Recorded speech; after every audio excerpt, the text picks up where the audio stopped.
હંમેશા કપરી હોય છે, પછી ભલે દીકરીની હોય કે પછી સંબંધીની હોય.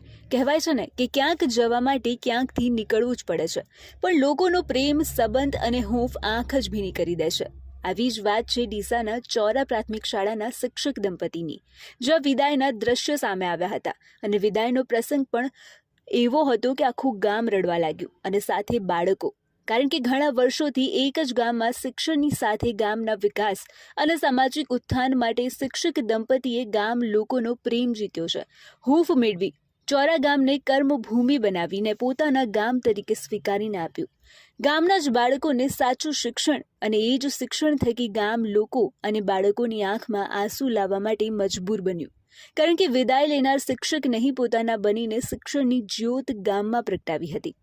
શાળાની અંદર 2000 હું આવ્યો ત્યારે ચોરા શાળાની જે 2 ઓરડા હતા, ત્યારબાદ ધીરે ધીરે અત્યાર સુધી 24 વર્ષની સફર બાદ અત્યારે શાળાની અંદર સારા એવા વિકાસ કાર્યો થયા છે.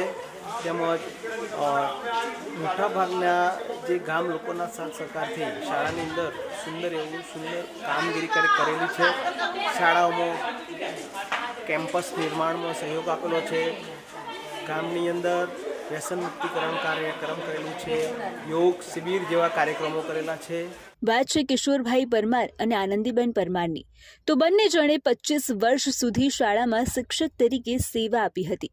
શાળા અને ગામમાં સાથે રહીને સેવા કાર્યની શરૂઆત કરી હતી. શિક્ષણ કાર્યની સાથે દિવ્ય સમાજના નિર્માણ માટે કામગીરી તેમની ઉડીને આંખે વળગે છે. વ્યસન મુક્તિ અભિયાન પર જોર લગાવીને કામ કરતા ગામની દશા અને દિશા પણ બદલાઈ.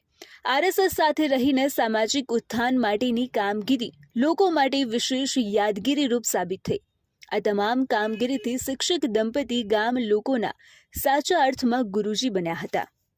RSS સાથે એમના જે સોશિયલ સેવાના કાર્યક્રમો, રાહત જેવા કાર્યક્રમોમાં પણ હું જોડાયેલો છું. ચોરાની અંદર અલગ અલગ પ્રકારના વ્યસન મુક્તિકરણ કાર્યક્રમો, સત્સંગો તેમજ કેમ્પસ નિર્માણમાં મહત્ત્વનું યોગદાન આપવામાં આવે છે. આ નવું કેમ્પસ 2009-10ની અંદર બનાવવામાં આવ્યું હતું, જે તે સમયે હું આચાર્યમાં હતો. તેમજ કમ્પાઉન્ડ વોલ અને શાળાના કેમ્પસના ઓરડાઓનું પણ જે તે સમયે નિર્માણ કરવામાં આવ્યું હતું. અને ગામ લોકો દ્વારા મને અત્યાર સુધી સાથ સહકારો મળ્યો છે. તેમજ ટોટલી સહકાર્યોની શાળાના શૈક્ષણિક કાર્ય હોય કે અન્ય તમામ પ્રકારના કાર્યક્રમો શાળાની અંદર જે થયા છે, એમાં આચાર્ય સાથે સંકલન રહી અને તમામ કામગીરી કરવામાં આવી છે. શાળાના 25 વર્ષથી સેવા આપનાર શિક્ષક દંપતીને વતનમાં બદલી થતા ઉષ્માભેર આંખોમાં આંસુ સાથે વિદાય આપવામાં આવી હતી.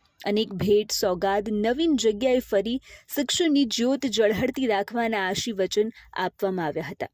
વિદાયમાં શિક્ષણ જગતના અનેક અધિકારીઓ સાથે ગામ લોકોની સાથે ગુજરાત આરોગ્ય ભારતીના અધ્યક્ષ ડોક્ટર MS અગ્રવાલ, કૈલાશ ત્રિવેદીએ પણ હાજરી નોંધાવી હતી.